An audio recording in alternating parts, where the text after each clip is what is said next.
Hey guys, I'm gonna go ahead and try to get this in real quick before the rain pours down on me. Luckily, some of this stuff I've already recorded, but I'm gonna show off the 1990 Mitsubishi van. So real quick before I actually dive into this thing, let me explain why I even have this van and what led up to me getting it. So before acquiring the van, this was my daily driver. It's a 2003 Mitsubishi Montero Sport. It wasn't anything very special, but I had just paid it off for a job that I'd done for a gentleman, and I was going through the entire thing, fixing it all up, and unfortunately, this happened.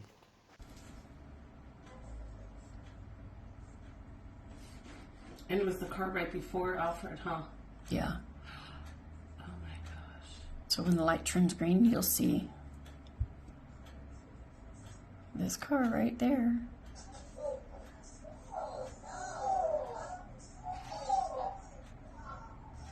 Now, thank God that I was the only one in the vehicle at the time. My wife and daughter were not with me. I was on my way to work, but as you can see, it is completely destroyed. It is a total loss.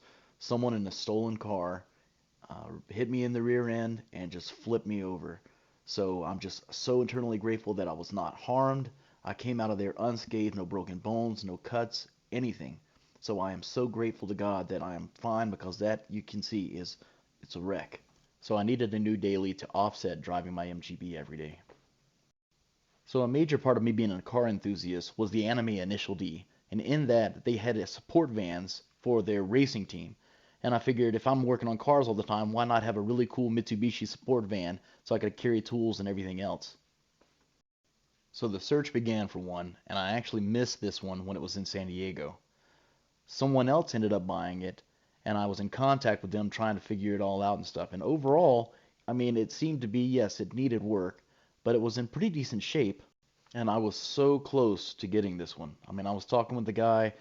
It looked, like I said, it needed work, but it looked pretty good overall. The interior wasn't too bad. A lot of them, when I see, are really kind of rough, and it even had the back seat.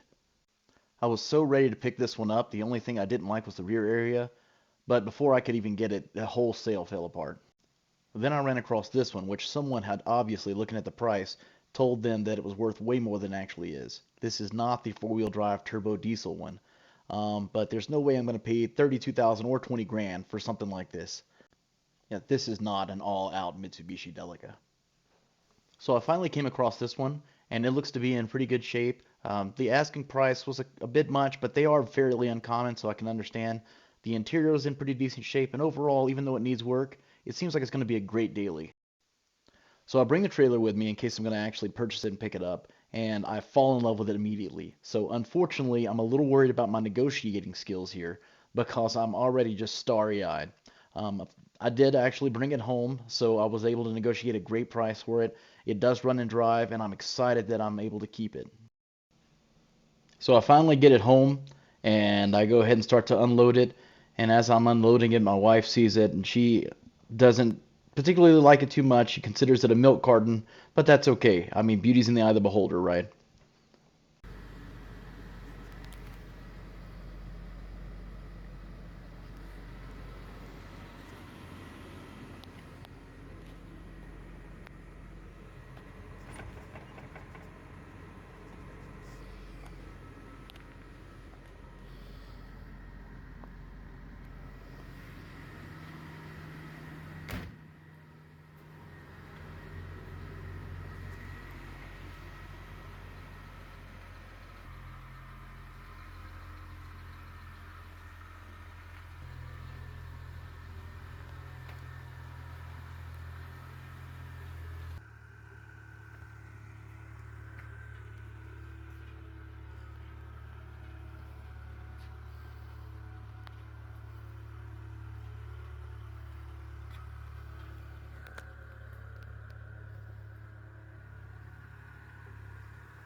Alright, so you'll have to forgive the mess in here, but I've been working on it and cleaning it up, just trying to check everything so that I can get it all functioning correctly.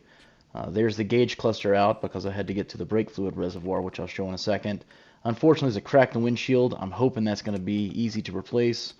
The carpet is out on the driver's side, and as I said, the gauge cluster's out because the brake reservoir is over there to the left. So that's how you would get to the brake fluid reservoir, because it currently has no brakes. So I have to see if there's any leak or anything like that. So just going over the interior a bit, this is the center console here. It's a nice pocket area. There are the switches for the mirrors and the windows. It's electric, thankfully. The original radio, I think it's original, still appears to be in there. And it's just an 80s car. So what I'm trying to do at this point, these latches here, I guess this would be considered, if you've ever had like a camper van or something similar, would be like considered the dog house. The engine is up under the seats in this vehicle, so instead of it being up front, that's why it has kind of a flat front. You've got these hinges here that the whole front and console, the seat and the console all raise up. So you just pull this all up, and that exposes the engine bay. So you can see down in here. I'm going to show a little bit later where I had to take some things apart to clean things, make sure the filter was fine. I had to go through the coolant and everything, which I still am trying to make sure that I don't have any coolant leaks, because this thing did overheat when I originally got it. So when I brought it home, I drove it around, and it did have some overheating issues, but it didn't seem to have coolant. So I'm making sure that I don't have a coolant leak in here. But that being said, like I said, there is a strap. You see this piece here. There is a looped strap that hangs on the B pillar there, and what it does is you take the loop from it, put it around that piece, and that ends up holding the passenger side seat up so that you can actually have full access to the engine. Now, I probably don't have that correct, even though the loop is down on the bottom, only because I wanted to raise it up a little bit higher, and truth be told, it's going to hold it in place anyways. But you can see the loop down there to where it would potentially hold it. I like to have it up higher. And once you lower it down, you've got these two clasps in the front. You just clasp them in, and that closes it, cinches it down. So moving around to the back of the sliding door, I have to unlock it from here, from the inside, because my key doesn't seem to unlock that door. Now the door does slide open really nice, but the interior is just awful. That is one of the things that I didn't care about too much when I first got it, because it did run, drive, and like I said, starry-eyed, right? So, and when you run across these things with any car, they're going to have issues. Like I said, this thing was probably used quite a lot for many different things. Behind the driver's seat here, you have access to the battery. So you got your terminals and everything. This thing has an air conditioning setup for the rear, which is pretty cool, especially, just for a small little van. Obviously, those seats are just really rough shape, but you can see the vents here in the top, and how spacious for so small of a van. This thing's actually got a lot of room in it. Unfortunately, I don't have the back seat for this one. So, but as I'm going to be carrying tools and car parts and all this other kind of stuff, I'm going to end up doing a lot of different stuff to the rear here, just to make it where I don't mess anything else up, but I also can haul things. So does have a good bit of room, and that gate, that tailgate basically raises all the way up. So if I needed to put stuff in, big items, I can. Now you'll start to notice towards the bottom of the van, there's some like wrinkled type areas or so. I'm hoping that I can eventually get those out. I'm not a body person, so I'm going to have to ask Kevin if he wants to help me with it. He may or may not. I have no idea. This is a project, or the body work is not something I'm extremely worried about right now. I've got so many other things going on. I just want to get it going and driving. It doesn't have to be a beauty queen at the moment. On this side, you can see there's an issue with it as well along the side. So I'll address the bodywork at some point. This thing actually has leaf springs on the rear, which is pretty good for carrying loads.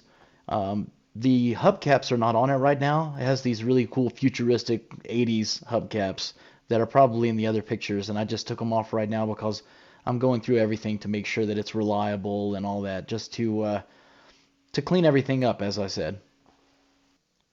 So when I got this thing home, I wanted to clean up some things, so I accessed the engine bay there, and I looked around at the electronics and the wiring. I wanted to pull the airbox and hose, so I pulled that all off just to see what the air filter looked like. Luckily for me, it was brand new. Thank you, previous owner. The MAF sensor needed to be cleaned, so I cleaned that up. Pulled out a bunch of the stuff from the airbox area so that I could just clean all that crap from around it. Then I wanted to pull the spark plugs and do a compression test and see if I had at least 100 of the 107 horsepower that I'm supposed to have in this thing. They all read about 140. I checked the electrical system. All this stuff really needs to be redone, but I cleaned it up for right now and reattached everything. Then I started to move on to add coolant to the engine.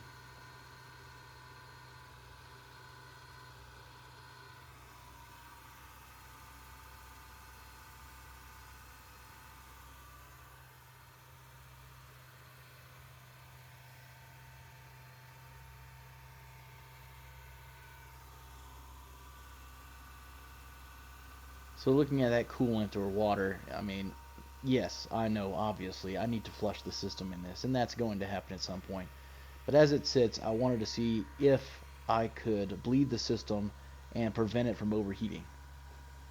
Something about 80s cars and the lighting and the dash is just so cool to me.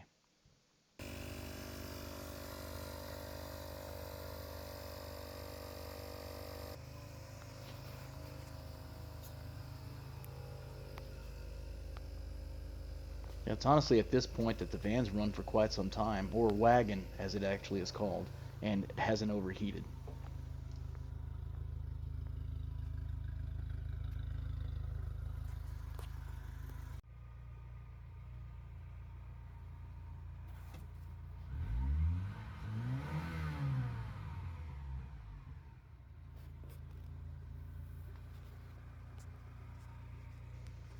As you can see here, I've started to take the dash apart to gain access to a couple of different things, strictly because I'm just wanting to go through a lot of it and clean it. So what I did was I went ahead and pulled all the connectors on the gauge cluster and started to go ahead and pull out the entire cluster, which I showed earlier. It's unfortunate because, as much as I'd love to work on this thing, I've got so many other projects that I can only work on it on my days off, and this is going to be something that's supposed to be my alternate daily driver when I'm not able to drive the MGB. So I only get to work on it in spurts, just like anything else. So unfortunately, I'm kind of tied up with a lot of stuff. Anyways, guys, I hope you enjoyed it. This is how it sits right now. I'm hoping in the next month or so I'm able to get it sorted. I can only hope, right? Anyways, take care, and I can't wait to see this thing on the road.